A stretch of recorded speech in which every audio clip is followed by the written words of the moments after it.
Buen día, ¿cómo están? Van a disculpar, tenía un problema de mi computadora, no podía, estaba actualizando y no había momento que pueda terminar la actualización desde anoche, tenía un pequeño problema. Bueno, vamos a comenzar entonces nuestra clase. Habíamos quedado estábamos en la parte que correspondía a la preparación, ¿no es cierto?, de las drogas para el mercado comercial, y habíamos visto ya todo lo que venía a ser la primera parte, es decir, en cuanto a la recolección de la droga, la cosecha. Y estábamos en el tratamiento post cosecha, de los cuales habíamos indicado que el lugar del tratamiento post cosecha debe estar cerca al lugar donde nosotros vamos a realizar la cosecha en sí. Entonces, primero habíamos visto el lavado que tiene que ser con agua de grifo, agua potable, 3 veces para eliminar todo el polvo, algunas bacterias, etcétera. Y también se había comentado si es que la planta se encuentra en el campo donde no hay, no en un vivero, sino en el campo donde pasan niños, pasa gente, animales, etcétera, es necesario hacer una desinfección. Y la desinfección pues se realiza con el hipoclorito, ¿no? Entonces vamos a ver cómo se hace la desinfección, pero voy a compartir previamente la pantalla.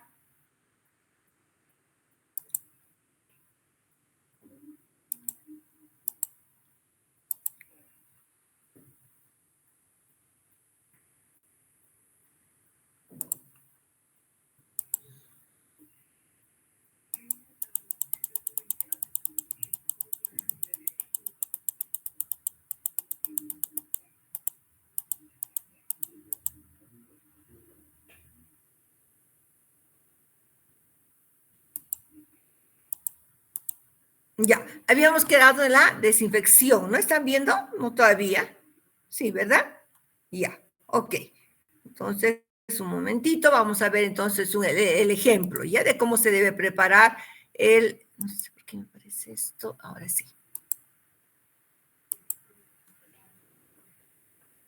Ok, están viendo todos. Entonces, en el ejemplo, decimos, nosotros necesitamos preparar.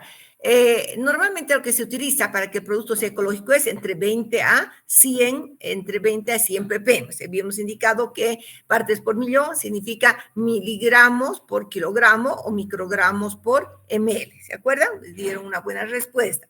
Entonces, vamos a ver un ejercicio que dice calcular el volumen necesario de hipoclorito de sodio al 5% para preparar una dilución de hipoclorito de 80 ppm. Estamos hablando entonces de 80 miligramos por litro para un volumen de 10 litros. Yo quiero preparar agua, entonces 10 litros para poder desinfectar mis plantas, para poder eliminar bacterias patógenas, hongos, etcétera, ¿sí?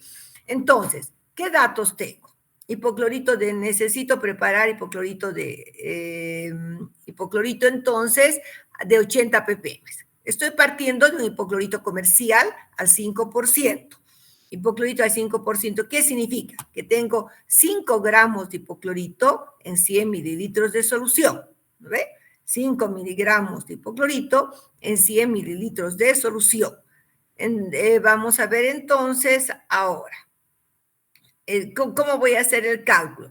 Ya, estos 5 gramos equivale, si nosotros hablamos en miligramos, ¿a cuánto equivale? Yo quisiera convertir esto a ppm, ¿no es cierto? 5 gramos de hipoclorito en 100 miligramos de solución. ¿Cuánto tendría, chicos, en miligramos?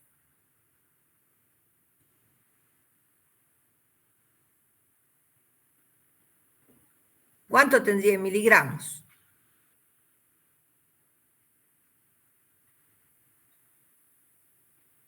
5.000, ¿no ve? 5.000 miligramos en 100 mililitros. Pero como yo quiero convertir a ppm, es decir, ahora tengo que poner en 1.000 mililitros cuánto tengo. Y en 1.000 mililitros yo tendría 50.000 miligramos por litro. 50.000 miligramos por litro de hipoclorito de sodio. O sea que este 5% representa 50.000 ppm, ¿sí o no? ¿Correcto? ¿Significa 50.000 ppm? Si 5.000 hay en 100 ml, en un litro hay 50.000, pues miligramos, ¿correcto? ¿Me están escuchando? Sí, doctora. Ya, muy bien. Entonces, Nosotros siempre les han enseñado a ustedes en química analítica 1 que para hacer cualquier dilución utilizamos la fórmula de B1 por C1 es igual a B2 por C2. Esta fórmula es la ideal siempre para hacer cálculos de diluciones. Entonces, yo quiero preparar primero, ¿no? Entonces, B1 por C1. B1 es el volumen. ¿Cuál es el volumen que requiero de este hipoclorito para preparar 10 litros que tenga 80 ppm? Entonces, B1 es lo que no sé. B2, aquí está B2, lo que dónde quiero llegar. Quiero preparar 10 litros. Estos 10 litros equivale a 10,000 mililitros. Lo voy a poner en mililitros para poder calcular mejor los ml que requiero de hipoclorito. ¿Ok? C2, quiero llegar a 80 ppm. 80 ppm es 80 miligramos por litro. ¿Ok? Entonces, y C1, ya sabemos, C1 es 50,000 miligramos por litro. ¿Ya? Entonces, lo único que hago es reemplazar la fórmula. ¿Sí? B1. Porque B1, ¿qué es? Me estoy preguntando, ¿cuánto necesito de este hipoclorito comercial? Eso es, ¿no? Quiero preparar, me dice, 10,000 mililitros de una concentración de 80 miligramos por litro y estoy partiendo de 50,000 miligramos por litro. Lo único que hago es que requiero 16 mililitros. Hago los cálculos, ¿ven? Eliminamos todo, todos los ceros y nos sale 16. ¿Qué significa? Que requerimos 16 mililitros. A ver, un ratito aquí, creo que está mal esto. El cálculo, creo que es 80. Un segundito, vamos a hacer el cálculo aquí. Vamos a ver si está bien el cálculo, no me he dado cuenta. Estamos entonces 10, 80 dividido entre 5. 16, está bien. Requerimos 16 mililitros de hipoclorito al 5% y agua, cantidad suficiente para 10 litros, ¿no? O sea, o para 10,000 mililitros. Entonces, esta es la forma en la que nosotros debemos calcular nuestro hipoclorito. Una vez que tenemos la solución de hipoclorito, vamos a dejar nuestra droga unos 20 a 30 minutitos, ¿no? Después ya no necesitamos enjuagar. Directamente debemos proceder a colocar en los secadores solares. ¿Ya? Directamente vamos a colocar en los secadores. Bien, entonces, ahora vamos a ver, ustedes van a hacer un ejercicio. Normalmente cuando ya hagamos la práctica, yo les voy a decir, a ustedes les toca hoja de menta, a ustedes les va a tocar toronjil. Tienen ustedes que lavar su planta, tienen que desinfectarla con hipoclorito, pero no van a preparar 10 litros, es mucho. Solamente van a preparar 5 litros normalmente. ¿No? Yo les puedo decir, ustedes pueden preparar 80 ppm o pueden preparar 100 ppm también. O sea, pero haciendo este cálculo. ¿Ok? Bien, entonces, espérenme un segundo. Ahora vamos a hacer, ustedes van a hacer un ejercicio a manera de practicar. Y pues van a tener unos 3 minutitos, 5 para resolver el ejercicio.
Bien, Rocío, dígame, Rocío, qué valor encontró?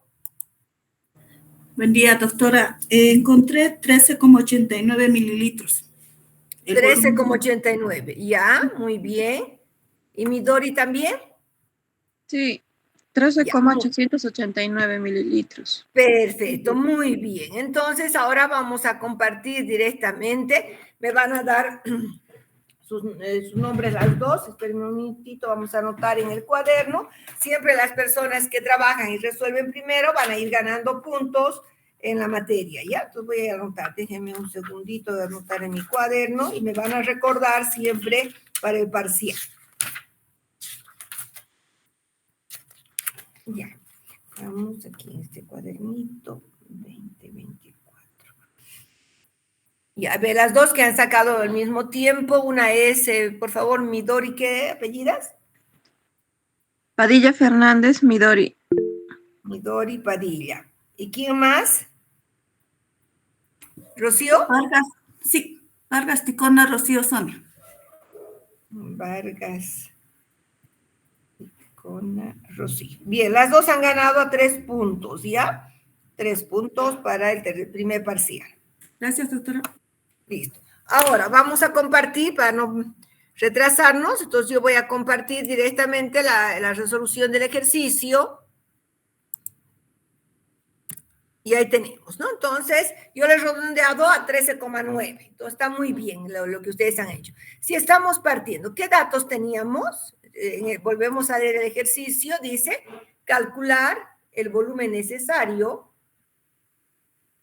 de hipoclorito de sodio al 3,6% para preparar una dilución de hipoclorito de 100 ppm, que quiero llegar hasta 100 ppm, ¿verdad?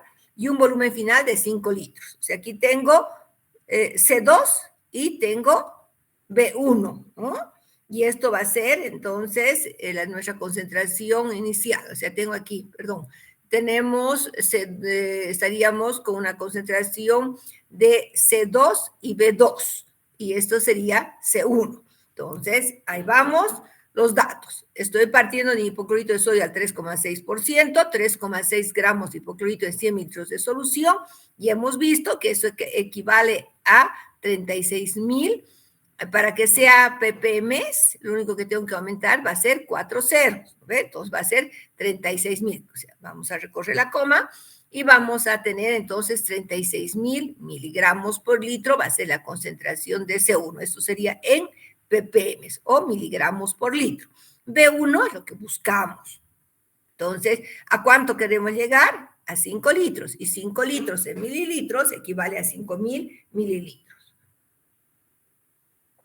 Entonces, luego queremos llegar a 100 ppm. 100 ppm equivale a 100 miligramos por litro. Lo único que hacemos nuevamente es reemplazar la fórmula. Tengo B2, que era 5,000. Mi concentración final es 100 miligramos por litro. Y estoy partiendo ¿de cuánto? De 36,000 miligramos por litro. O sea, de 36,000 miligramos por litro. Reemplazando, nos va a dar, como ustedes han sacado, 13,89, etcétera, que equivale, redondeando, a 13,9 mililitros de hipoclorito al 3,6% y agua, cantidad suficiente para 5 litros. ¿Ok? Muy bien. Entonces, ya sabemos cómo preparar. No se olviden que una solución no puedo colocar primero el hipoclorito. Tengo que colocar primero un poco de agua, el hipoclorito y luego cantidad suficiente hasta 5 litros. Ahí tengo una solución que se considera una solución ecológica, orgánica, porque el residuo de cloro que queda es es mínimo en realidad, ¿no? Pero sí, para que tenga efecto el hipoclorito, hay que dejar en contacto con la planta por lo menos unos 20 minutos. No es suficiente 3 minutos, como dice en algunos casos la bibliografía. Bueno, vamos entonces a la siguiente parte. Ahora, algo que me olvidé, creo que con ustedes, lo que pasa es como paso con los dos cursos, parece que con ustedes habíamos quedado, entonces, en lo que venía a ser la preparación de las drogas para el mercado comercial, ¿no? ¿Sí o no? Sí, doctora. Ya, entonces un poquito vamos a ver, bien, un poquito que vamos a repasar entonces la primera parte que yo me olvidé comentar es aquí. Entonces, Cuando nosotros, estoy retornando, estoy volviendo un poco atrás, chicos, para actualizar. ¿Ya? Esto es bien poquito que había avanzado con nuestro curso. Cuando nosotros hablamos de la preparación de las plantas para el mercado comercial, tengo que pensar en la recolección. Estos son los pasos que voy a seguir, ¿ya? Recolección, cosecha, tratamiento post cosecha y la conservación y almacenamiento.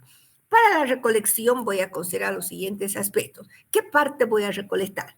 Recuerden que no toda la planta es medicinal. En algunos casos sí, pero normalmente es solamente un órgano de la planta.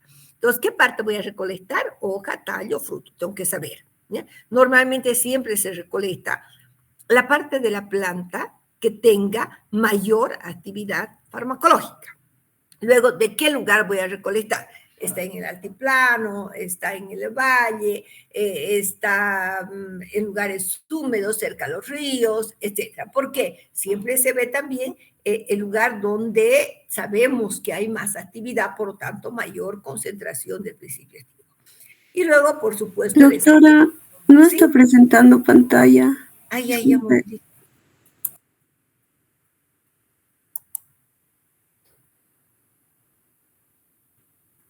Qué raro, a ver, voy a volver, no sé, me dice que Sí está presentando, doctora. Puede que Sí, sea lo un ve. problema en el dispositivo de allá. Sí, porque yo aquí me parece que sigo compartiendo. ¿Están viendo el resto? Sí, doctora. Sí. Ya, ok. Bien, entonces, el estado fisiológico de la planta se refiere a la edad de la planta, ¿no? Cuando son plantas herbáceas es muy sencillo. Normalmente es en su primer año de vida, el momento que es mayor la fotosíntesis, etcétera. Pero hay cortezas, por ejemplo, que hay que esperar 5 años, o rizomas que hay que esperar 3, 4 años.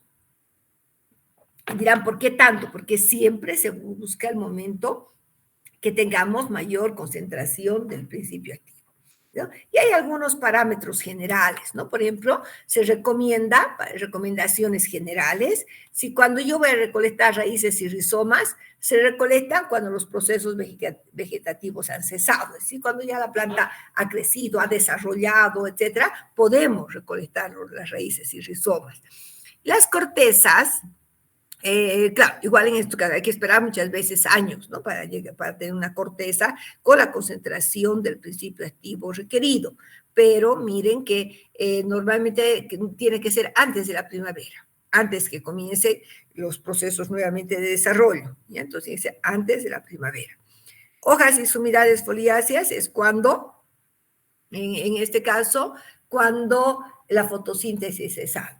En verano, cuando hay sol activo, ese momento nosotros sabemos que hay una buena fotosíntesis y podemos ya pensar en recolectar las hojas.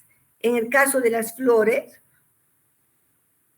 muchas de las flores se utilizan para extractos, ¿no? Que debe conservar la esencia, etcétera. Entonces se recomienda que la recolección sea cuando la flor no esté totalmente abierta, ¿ya? Pero importante, antes de la polinización, o cerca, pero no después de la polinización. Ya, eso también es importante. Los frutos pueden ser, depende también, hay frutos que se requieren verdes, pero desarrollados, o maduros, ¿no? Entonces puede ser verde o maduro, pero sí es importante que esté desarrollado. Las semillas siempre se las recolectan maduras, ¿sí? Cuando yo hablo de gomas y resinas, no se olvide que nos referimos a las gomas, a las resinas, a los bálsamos, a la droga, entonces no organizada. Normalmente se hace en tiempo seco, pero lo importante es que no tenga hojitas, tallos, esté limpio, ¿no? Normalmente se hace, ya les voy a explicar después cómo se obtienen los bálsamos, por ejemplo, ¿no? Se hace una limpieza del bálsamo. Bueno, estas son recomendaciones generales, ¿no? Para el proceso de la recolección. Y la cosecha no es nada más que el hecho de ir y ya separar la parte que nos interesa. Lo importante es que en todo momento nosotros vamos a ir buscando siempre material sano. No puedo recolectar hojitas que estén con hongos o que estén con insectos, no se puede, tengo que separar, ¿ya? Entonces siempre tengo que buscar el material sano. Debo llevar los utensilios necesarios. Si voy a cortar, por ejemplo, flores, llevo una podaderita, una tijera para cortar, ¿no? Porque la flor se recomienda que tenga máximo 1 centímetro de tallito. Entonces hay que ir cortando, ¿no? Y un cesto siempre para cada parte de la planta. Si voy a, por ejemplo, cosechar hojas y flores, en un cestillo hojas y en otro cestillo las flores, ¿ya?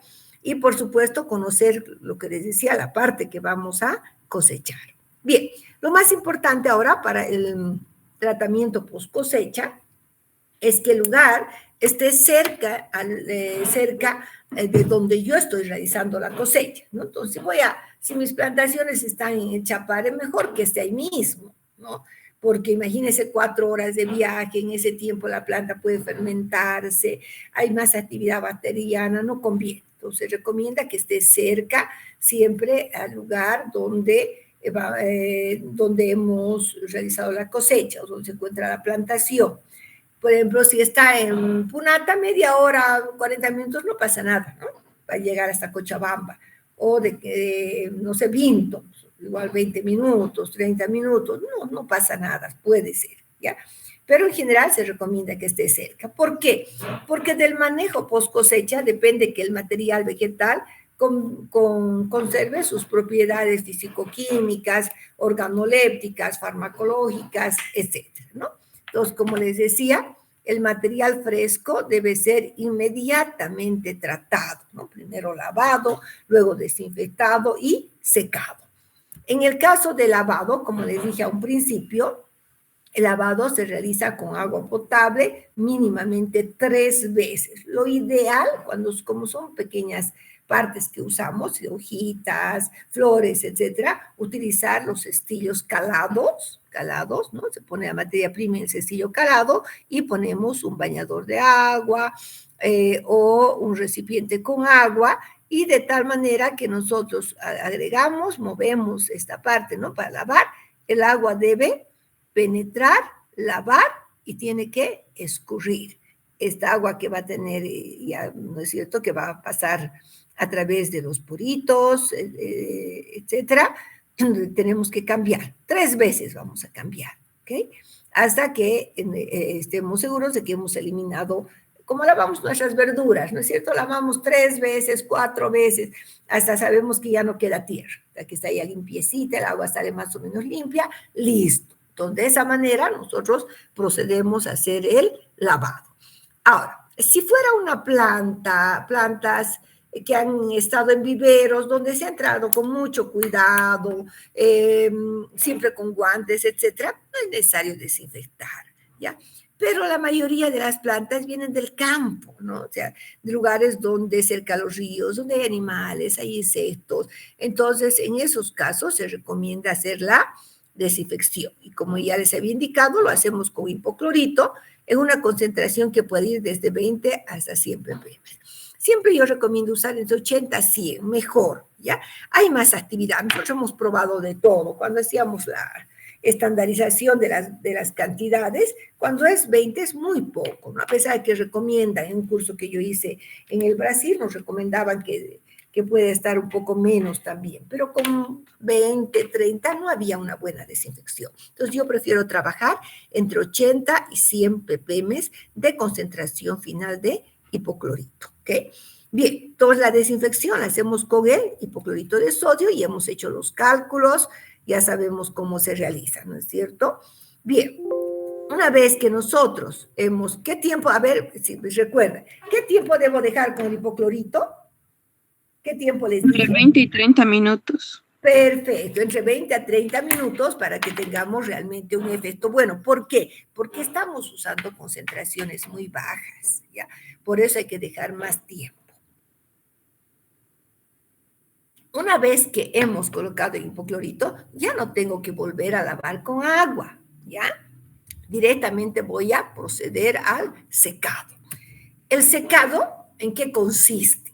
Consiste en eliminar una cantidad de agua del vegetal para mantener y conservar la calidad de la droga. y prevenir de ciertas enfermedades como enmohecimientos y actividad de las bacterias. El secado es sumamente importante, ¿ya? Entonces, el secado podemos decir que es el paso más importante para lograr un producto de óptima calidad, ¿ya? ¿Por qué? Porque con el secado me debo asegurar de que se conserven las propiedades organolépticas, color, olor, sabor, las propiedades físico-químicas y por supuesto también las propiedades farmacológicas. Entonces, muy importante que el secado sea adecuado. Hay que cuidar temperatura, que no dé demasiado sol, secado a la sombra, etcétera, ¿no? Entonces, del secado depende que llegue en buenas condiciones la materia prima. ¿Cuál es la humedad final que dice la bibliografía que recomienda, ya?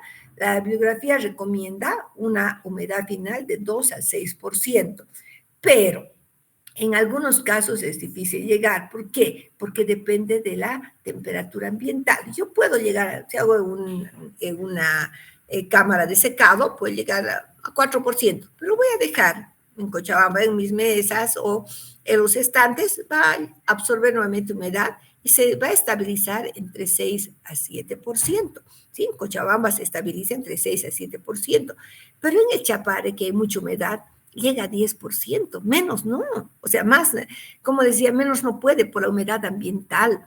Entonces, hasta 10% se acepta, ¿no? Porque con esa humedad todavía nos aseguramos de que no hay crecimiento de bacterias, mohos, etc., ¿no? Lo más importante es que la droga seca, ya seca, no se deteriore, ¿sí? No se arruine, ¿ya? Muy bien. Ahora, vamos a ver los tipos de secados. Hay dos tipos de secados, el natural y el secado artificial. ¿Cuándo es natural? ¿Cierto? Cuando utilizamos los rayos solares, el calor ambiental para poder hacer un secado natural. Y el secado artificial es que voy a utilizar alguna fuente de calor, puede ser a gas, puede ser eléctrica, etcétera, ¿no? Entonces, esos serían los dos tipos de secado. Dentro del secado natural, vamos a hablar un poquito, tenemos los siguientes tipos de secados. El secado al sol, ¿ya? Pero quiero decirles algo. Muy pocas drogas se pueden secar directamente al sol. Tal vez algunas cortezas y raíces que no tengan aceites esenciales, ¿no? Entonces, mucho va a depender del tipo de principio activo, ¿ya? Entonces, al sol, por ejemplo, las cortezas de quinas, sacaban la corteza y las colgaban en alambres, ¿sí? En trozos largos para que pueda secar directamente al sol. ¿Por qué? Porque el alcaloide que tiene, la quinina, no se deteriora con el sol, ¿ya? Entonces, en algunos casos sí se puede. La mayoría se prefiere hacer un secado a la sombra, ¿ya? ¿Qué significa? Dentro de un ambiente, ¿no? Dentro de un ambiente o en carpas donde tengamos sombra. Utilizamos la energía solar, el calor del sol, pero un secado a la sombra. En estos casos se coloca, pues, puede ser en mesas, en mesones, un papel blanco, no papel periódico, ya, un papel blanco sobre el mesón, y se coloca la droga en capas delgadas y siempre con guantecitos podemos ir volcando, ¿no? Para que, como ya hemos lavado, hemos desinfectado, hay que tener cuidado que no se arruine, ¿me entienden? Entonces, con un guante voy a ir volcando, ¿sí? Con mi mano, pues, por supuesto, con guante, volcando.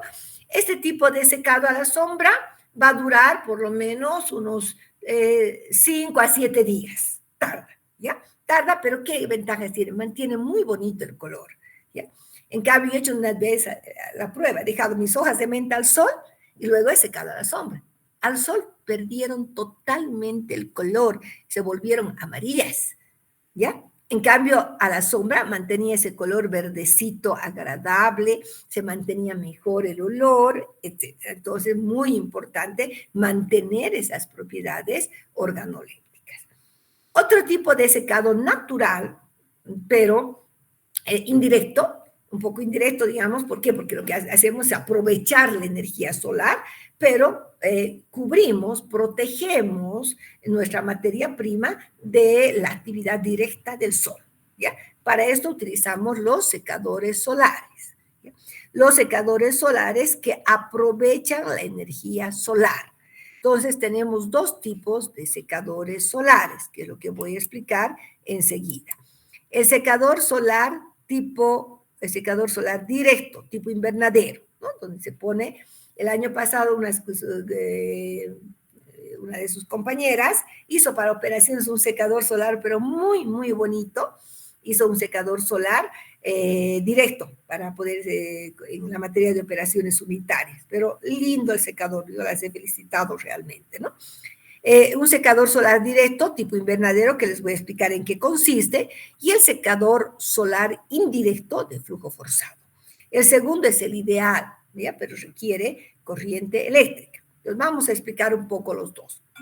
El secador solar, un minutito por favor, de la facultad me están llamando.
Ya, muy bien, entonces vamos a continuar, ¿ya? A ver, estábamos, el secador solar, estaba explicando esta parte, es muy bonito, van a ver los secadores, el tipo invernadero. En el caso del secador solar tipo invernadero, como les decía, aprovechamos los rayos solares, pero se utilizan unas estructuras que es tipo, con ese plástico invernadero, puede ser también con vidrios, pero también puede ser con el plástico que se utiliza para los invernaderos. ¿Qué ventaja tiene? Filtra parcialmente los rayos ultravioleta, pero no totalmente. La desventaja es que con ese tipo de secadores pierde un poco el color la planta, pierde un poquito, no mucho, pero pierde.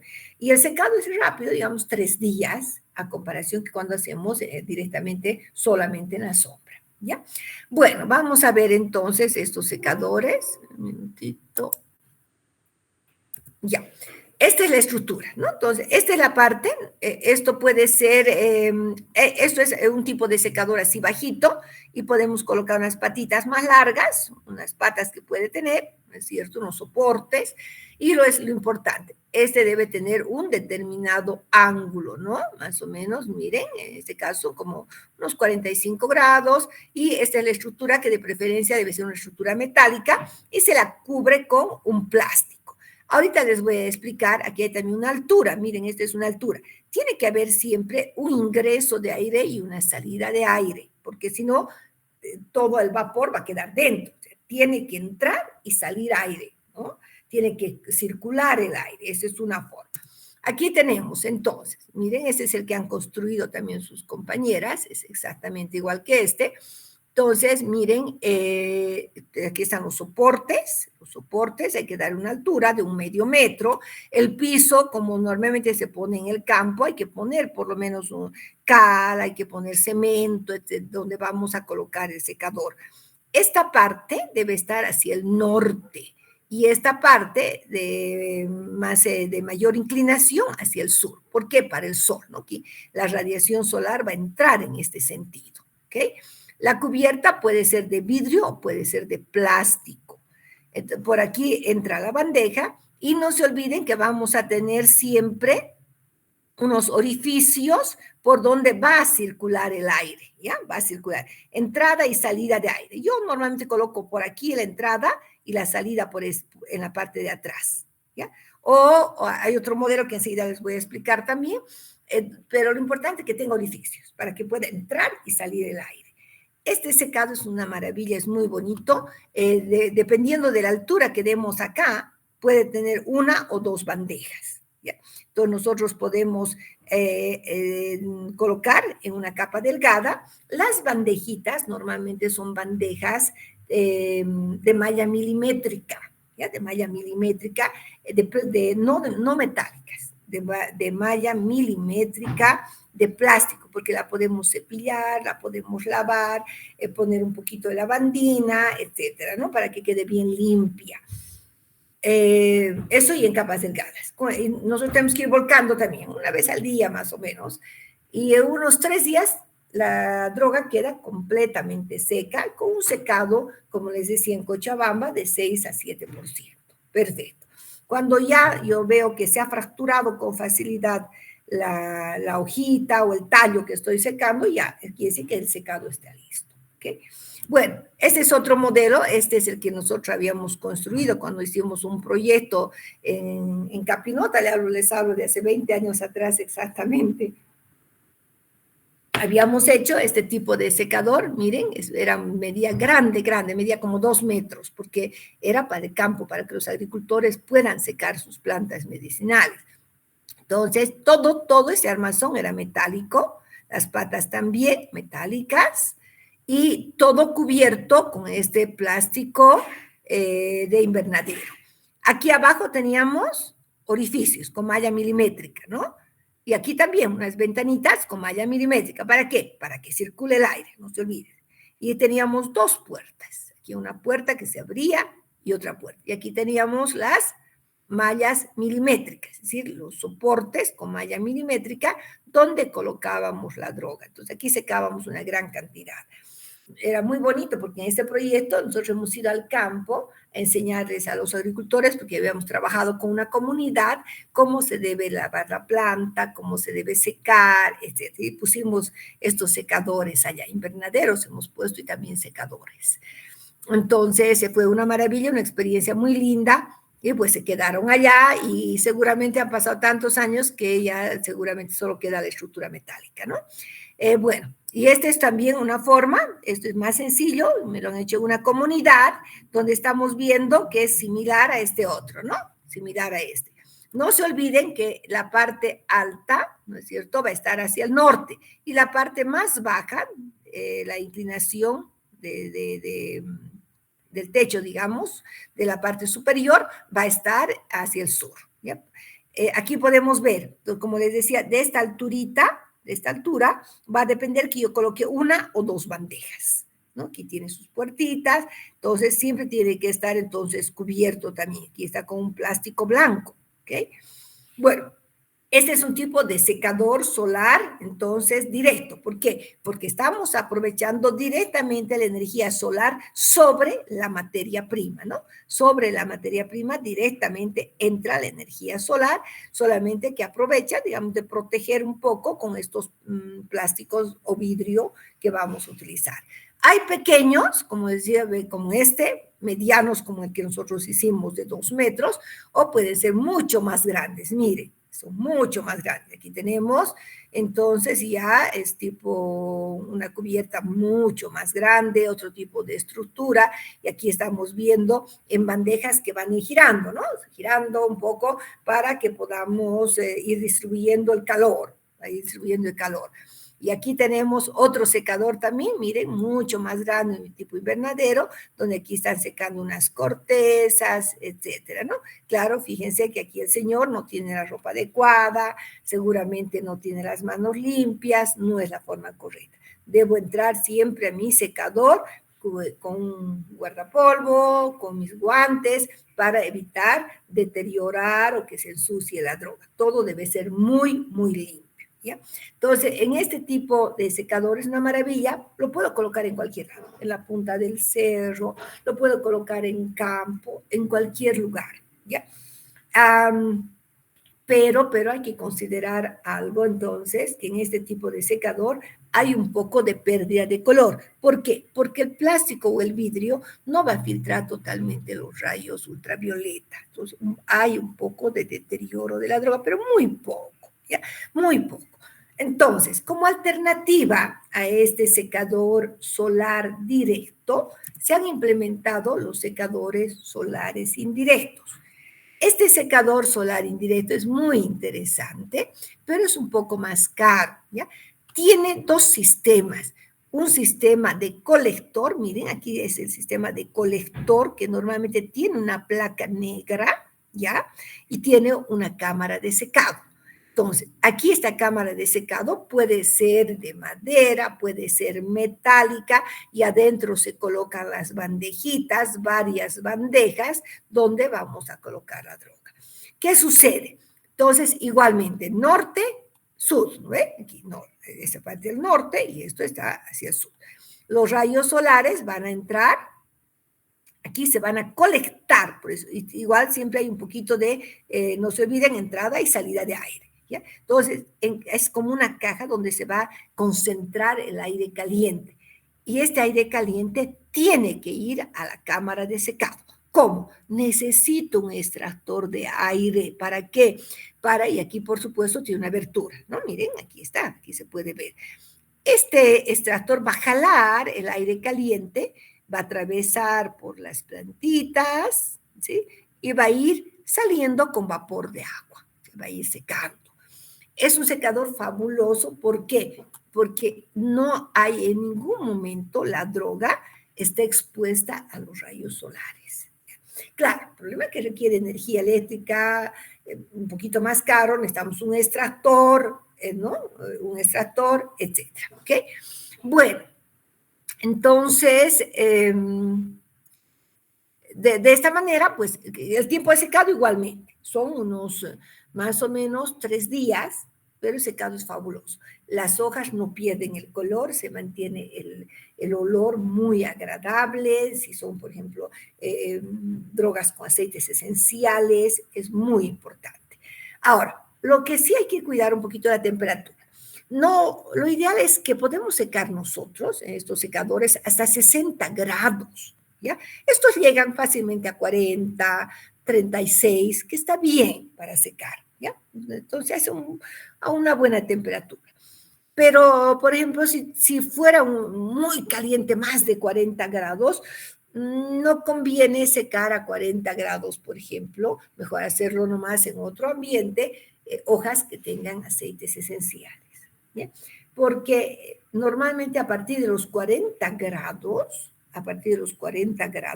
los aceites comienzan a volatilizarse. Entonces hay que tener un poco de cuidado, ¿ya? Para la mayoría de las drogas, el secado puede llegar hasta 60 grados, ¿ya? Excepto para las drogas con aceites esenciales, que debe ser menor de 40 grados. ¿Ya? Menor de 40 grados, máximo 39,9, 39,5, ¿ya? Pero menor a 40, ¿ok? Bien, luego tenemos, esos serían los dos tipos de secadores, entonces, solares, que aprovechan la energía solar, ¿no? La energía solar. Y tenemos el secador artificial, aquí es uno como similar a ese tenemos en la facultad, son eléctricos, donde hay un sistema de flujo de aire, miren, aquí hay un sistema de ventilación, que constantemente el aire entra, sale. Puedo definir la temperatura de secado, yo les voy a decir, voy a secar todo a 40 grados, o voy a secar a 39, porque tengo drogas con aceites esenciales, y puedo dejar toda la noche funcionando, 24 horas, y por supuesto que un día o dos ya voy a tener la droga totalmente seca, ¿no? Hay también sistemas bastante grandes, ¿no? Donde incluso son, miren, en este caso aquí tenemos, bueno, eso es similar a esto, ¿no? Pero hay unos sistemas tan grandes que como una habitación, fíjense, de 40 metros cuadrados, donde como en un tren van pasando va circulando la droga en grandes cantidades, ¿no? Y ahí va secando, pues, a la temperatura óptima de 38 grados, 40, dependiendo, ¿ya? Claro que, por supuesto, que son caros, ya que requieren secadores eléctricos, son más caros que los secadores a gas. Los secadores a gas son un poco más económicos. Son un poco más económicos, ¿sí? Esos son entonces los diferentes tipos de secadores. Bien, ¿cómo yo sé que la planta ha secado? A ver, díganme, ¿cómo podríamos saber? Ya está seco, ¿ahora qué hago?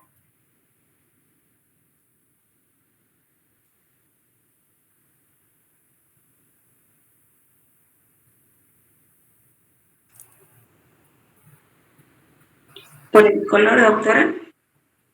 El color no tanto, porque el color puede ser que se mantenga nomás. Algo más importante les digo, ¿cómo yo sé que algo está seco? Digo, ya está seco. ¿Qué hacemos para ver si está seco?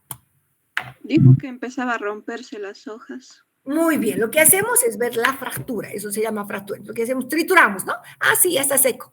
Sí, no está flexible. Entonces, ya está seco, ¿ya? Porque se fractura fácilmente, ¿ya? No hay flexibilidad, se rompe con facilidad. Listo, ahí terminó. No necesito ir a hacer una determinación de humedad, no, solamente mirando la fractura que se pueda triturar entre mis dedos o cortar, cuando se trata, digamos, de tallos, está perfecto, ya está, terminó.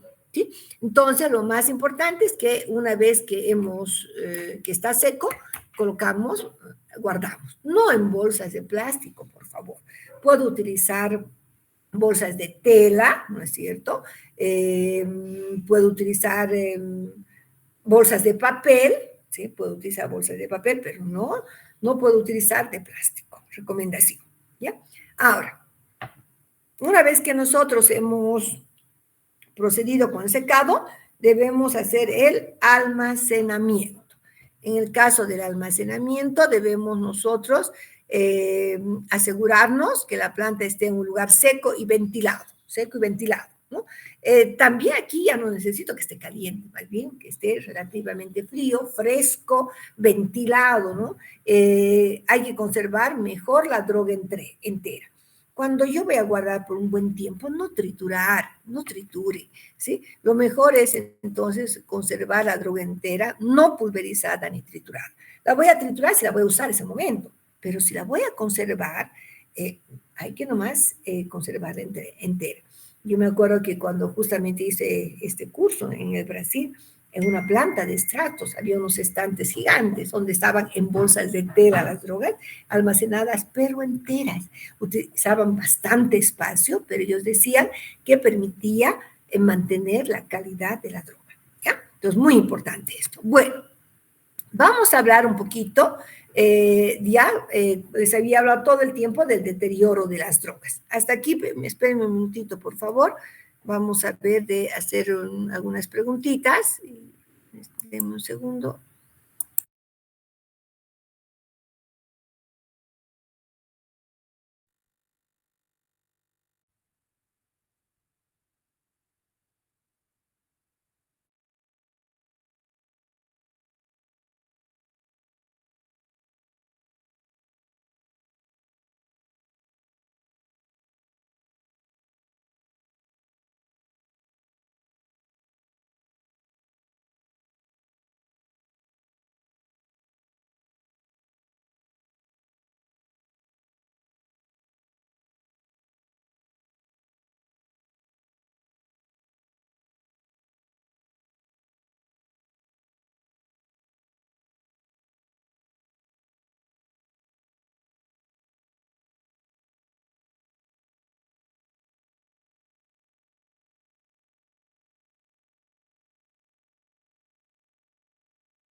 Muy bien. Entonces, vamos a ver. Preguntas hasta aquí, por favor. ¿Dudas que tengan? ¿Preguntas?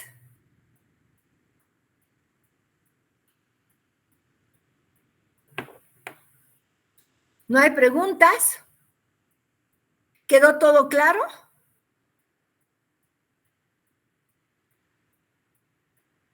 ¿Cómo vamos, jóvenes? ¿Han entendido? ¿Ha quedado claro? Para que Ha continúen. quedado claro, doctora. Ya, muy bien. Vamos a continuar entonces con el deterioro de las drogas. Como les decía, lo que tenemos que hacer ahora, hemos trabajado tanto para que tengamos una droga de buena calidad, ¿no? Así como hemos hecho ese trabajo, debe llegar al laboratorio, la planta sana, limpia, con sus propiedades organolépticas, fisicoquímicas, farmacológicas, etc. Ya cuando estamos en el almacenamiento, hay que cuidar de que la droga no se deteriore, ¿ya? Entonces, para controlar el deterioro de las drogas, hay dos tipos entonces de factores que debemos considerar, ¿sí? Aquí tenemos dos tipos de factores que debemos controlar, los factores primarios y los factores secundarios. Los factores primarios son aquellos que tienen que ver un poco con el medio ambiente, ¿ya?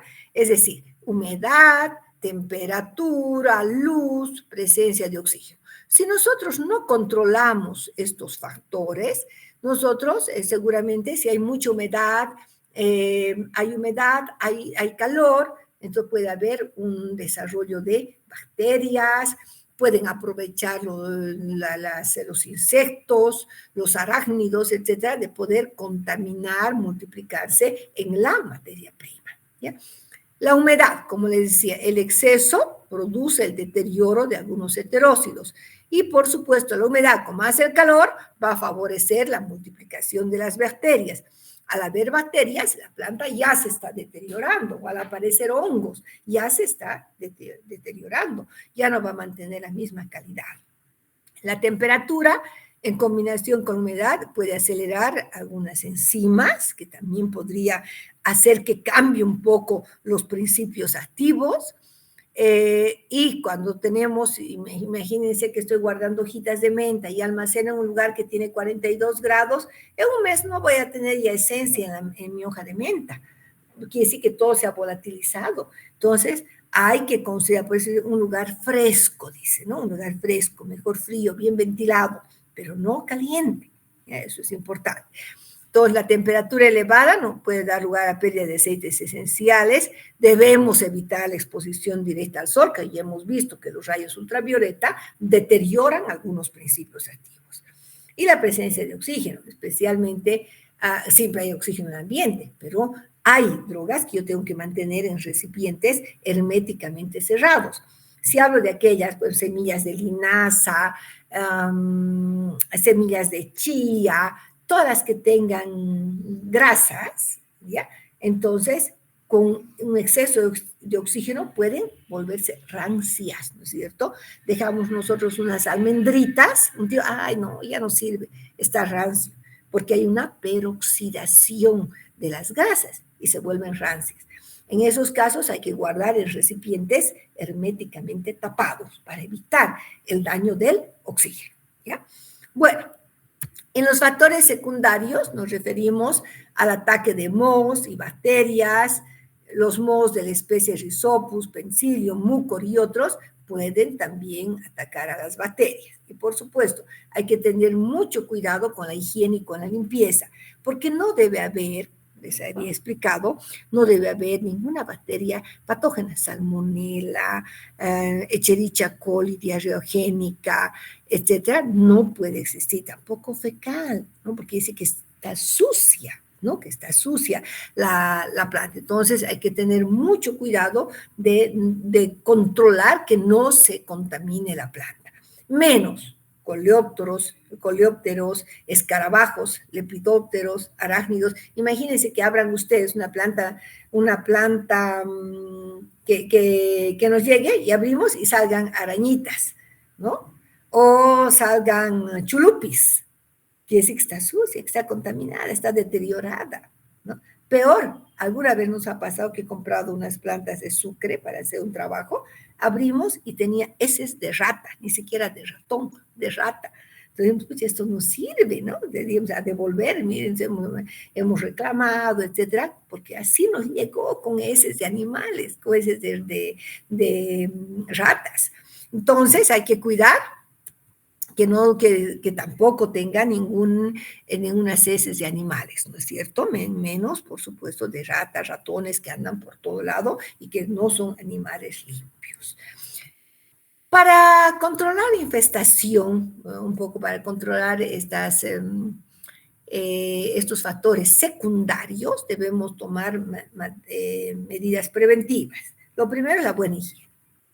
Limpieza y eliminación de fuentes de infección, hay que hacer un control de las existencias, hay que ir mirando que no tengamos en las bolsitas, que no existan insectos, ni hormigas, ni arañitas, menos coleópteros, ¿no es cierto? Tenemos que ir viendo que esté limpia, ¿no? Y si aparece, hay que desechar esa bolsa y revisar las otras, ¿no? Y a desecharla, porque ya no, pues no sabemos cuántos huevitos pueden haber puesto y la materia prima estaría deteriorada, ¿ya? Entonces, hay que tener unas óptimas condiciones de almacenamiento, ya les he explicado, en bolsas de tela, bolsas de papel.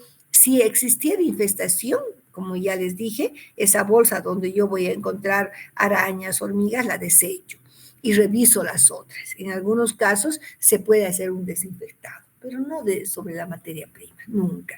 Yo tengo que sacar todo afuera y dejar mis estantes donde coloco la materia prima. Desinfectar todo, o sea, podemos desinfectar, podemos fumigar con piretrinas, con clorpirifosfometilo para eliminar estos insectos, ya se puede. Y después de unas horas que ha cambiado y ha pasado todo ese olor fuerte, puedo volver a colocar mi materia prima en los estantes, ¿no? Porque cuesta también, ¿no? Y hay que revisar que no estén, ¿no? Que las otras bolsas también estén sanas, porque si están contaminadas, lastimosamente hay que desechar, ¿no? Porque imagínense que uno venda una bolsita de té y al triturar, de pronto no ha triturado ese huevito, y ese huevito se va a convertir en larva, y uno ve, alguna vez me ha pasado, que dentro de esta bolsita de té veía que algo se movía, abrimos y era una larvita. Entonces, ¿qué significa? Eso, imagínense, no debe pasar, no debe pasar. Entonces, hay que hacer un control de la infestación. Como ya les dije, no heces ni pelo de roedores, ¿ya? Muy importante. También hay que tener cuidado, si hay heces de roedores, quiere decir que hay ratones. Y si hay pelitos, algún pelito raro ahí, quiere decir que puede existir también ratones. Hay que cuidar, especialmente de los roedores, ¿no? Para que siempre tratando de evitar que la droga se deteriore, ¿ya? Bueno, vamos a ver, para ya terminar este tema, algunos conceptos importantes para repasar, ¿ya? Vamos a ver entonces, ¿qué es una planta medicinal? Una planta medicinal es todo vegetal, la planta entera, que contiene en uno o más de sus órganos sustancias que pueden ser utilizadas con fines terapéuticos o preventivos, o que pueden ser utilizados en hemisíntesis, ¿ya? Entonces, en hemisíntesis quimiofarmacéutica. Esa es una planta medicinal. Hablamos de toda la especie, ¿no? De toda la planta. Esa es la planta medicinal. Entonces, podemos decir, esta planta también la conocemos como especie botánica, especie vegetal, con una serie de caracteres específicos que solo le permite a ella y le permite diferenciarse de otras parecidas. Esta es la especie botánica, Matricaria chamomilla, Taraxacum officinale. Estoy hablando de la especie botánica, ¿no? Bueno, ahora, recuerden que no toda la planta va a tener la propiedad medicinal, solamente uno de sus órganos. Pero si la planta, una de sus partes, tiene una actividad medicinal, digo, planta medicinal, ¿ya? Entonces, ahora, ¿qué será el principio activo de una planta medicinal? Y hemos estado hablando, hemos dicho que el compuesto responsable, o pueden ser más de un compuesto responsable de la actividad farmacológica de la droga. No se olviden que la droga es una parte de la planta, cuando hablo de droga organizada, ¿no? Y de droga no organizada puede ser un bálsamo, un látex, ¿qué más hemos indicado? Una goma, etcétera, ¿no? Entonces, el principio activo es el compuesto, los compuestos responsables de la actividad farmacológica de la droga, ¿no? Y este principio activo puede servir, por supuesto, para la elaboración de los medicamentos. Otros conceptos de utilidad: fármaco se refiere a todo compuesto, ¿no? Cuando yo hablo de un fármaco, no solamente es un fármaco de origen natural, ¿no? Fármaco es todo compuesto que, independientemente de su origen, grado de preparación o elaboración, puede tener utilidad para prevenir, curar, mitigar o diagnosticar enfermedades. Este fármaco es igual a principio activo. El principio activo puede ser natural o sintético. En farmacognosia solo estudiamos principios activos naturales, ¿ok? Solo estudiamos principios activos naturales. ¿Entienden? Muy bien. Entonces, vamos a ver un poquito la diferencia entre medicamento y sustancia medicamentosa. Y el medicamento es la forma farmacéutica, ¿bien? Entonces, ¿qué significa medicamento? Producto que cualquiera sea su origen o composición debe tener una forma farmacéutica, ¿ya? Que sirve para la curación, el alivio o la prevención de las enfermedades, ¿no? Y debe ser aplicada en dosis y por una vía establecida. Entonces, debe tener, ¿qué? Una forma farmacéutica, se debe administrar por una vía determinada y en una dosis establecida. Debe tener esas tres características para ser medicamento: forma farmacéutica, jarabe, gotas oftálmicas, puede ser un gel, puede ser una pomada, etcétera, ¿no? Vía de administración debes tener, es una vía, digamos, una vía a través de la piel, puede ser intravenosa, intramuscular, vía oral, etcétera, ¿no? Una vía. Y la dosis, ¿no es cierto? Una cápsula de 5 miligramos al día. Estamos hablando de una dosis. Eso es cuando se trata del medicamento. La sustancia medicamentosa es todavía, si quieren, como el sustrato, uno de los sustratos que tiene principio activo, que vamos a utilizar para la elaboración del medicamento. Podemos decir sustancia, que cualquiera sea su origen, que tras recibir la forma farmacéutica y la dosificación adecuada se convierte en medicamento. Por ejemplo, un extracto de manzanilla. Si nosotros vamos a dosificar este extracto de manzanilla, podría servir para la base de un medicamento, ¿no? Un extracto de belladona, ¿no? También, ¿ok? Entonces, ¿y qué será un metabolito secundario? ¿Ya? Son compuestos que se sintetizan a partir, y esto les había explicado un poquito, a partir de rutas metabólicas secundarias, que a su vez derivan de rutas metabólicas primarias. Por eso es que tiene relación con bioquímica, ¿ya? Estos metabolitos secundarios en las drogas pueden ser los principios activos. Cuando hablo de drogas naturales, un principio activo, chicos, puede ser natural o sintético, pero yo en farmacognosia hablo siempre de principios activos naturales, ¿ya? Entonces, estos principios activos pueden ser, en algunos casos, metabolitos secundarios, ¿ya? Por ejemplo, un alcaloide es un metabolito secundario, y este alcaloide puede ser un principio activo, ¿me entienden? ¿Ya? ¿Cómo se sintetizan estos metabolitos secundarios? En vías metabólicas secundarias. ¿Sí? Y vamos a ver entonces un ejemplo de estos conceptos, ¿no? La planta medicinal, la especie medicinal, por ejemplo, Atropa belladona. Nombre común, belladona. ¿Ya? Nombre científico, Atropa belladona. La droga es la parte, la hoja de belladona es la parte utilizada, ¿no? Es la droga natural. Principio activo, un alcaloide que se llama atropina. El principio activo es la atropina, ¿no? Es natural en este caso, ¿ok?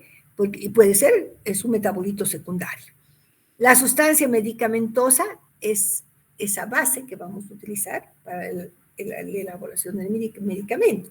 Extracto de atropa belladona es la sustancia medicamentosa.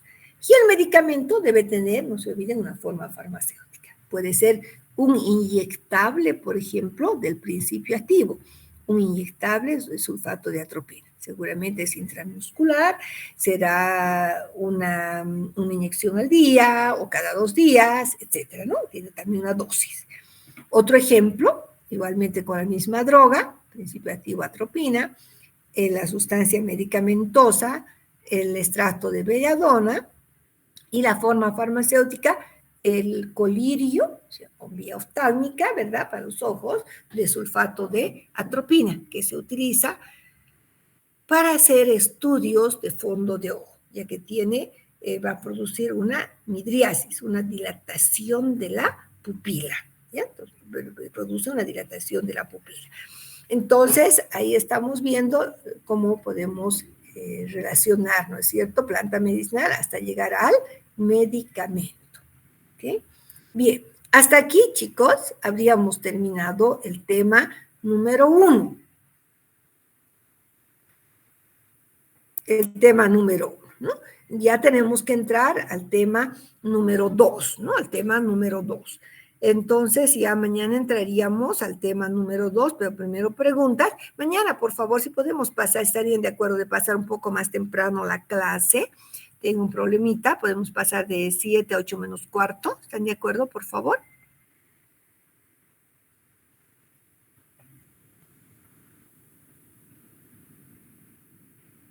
Ya, como no dice nada, supongo que están de acuerdo. ¿Ya? Sí, Rosario, Rocío. Buen día, doctora. Disculpe, tenemos nosotros farmacología laboratorio que pasamos hasta las 6 y hasta retornar a veces a nuestro domicilio para pasar cómodamente la clase. No sé si se podría mantener, doctora, el horario. Pues solamente por mañana. Ah, ya, no. Solo no por habría mañana. problema. Sí, solo por mañana comenzar a las 7 hasta las 8 menos cuarto, menos 10, ¿ya? Eso sería. Solamente estoy pidiendo por mañana. Ya, muy bien. Entonces, dudas, preguntas, por favor, hasta aquí. Doctora, yo tengo una consulta. Sí, Rocío.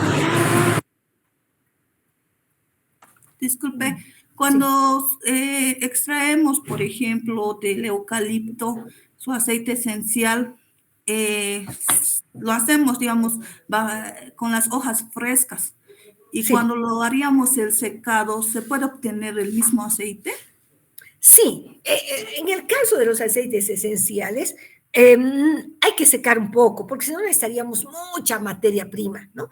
Pero no conviene que esté totalmente seco, porque es como si se cerraran los poros. Entonces, debe mantener humedad. En este caso, se recomienda que para la extracción de aceites esenciales tenga un 10 a 12% de humedad la droga. En fresco también se puede hacer, pero si voy a utilizar seco, que no esté muy seco. Que tenga un 10, 12% de humedad y tenemos muy buen rendimiento. Bien, doctora, gracias. Ya, muy bien. ¿Alguna otra duda o pregunta que tengan, por favor?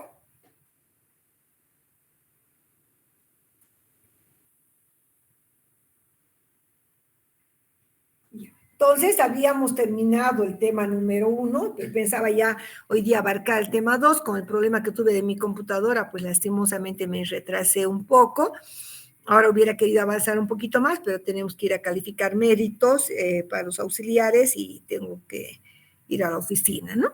Bueno, entonces, si no hay dudas, preguntas, por favor, vayan repasando. No se olviden que ya tienen la guía también, que pueden adquirirla, ¿no es cierto? Siempre solamente el costo es de la fotocopia, nada más.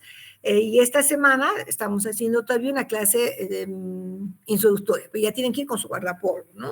Por lo menos de guardapolvo, porque ya vamos a hacer la clase de, digamos, previa para ya comenzar la práctica la siguiente semana, ¿ok? Eso sería todo, jóvenes. Entonces, buen día y pues vayan estudiando y repasando. Como ustedes pueden ver, la materia es muy bonita, muy bonita, pero es bastante amplia, ¿ya? Y eso quiere decir que hay que estudiar también, ¿sí? Bueno, buenos días a todos.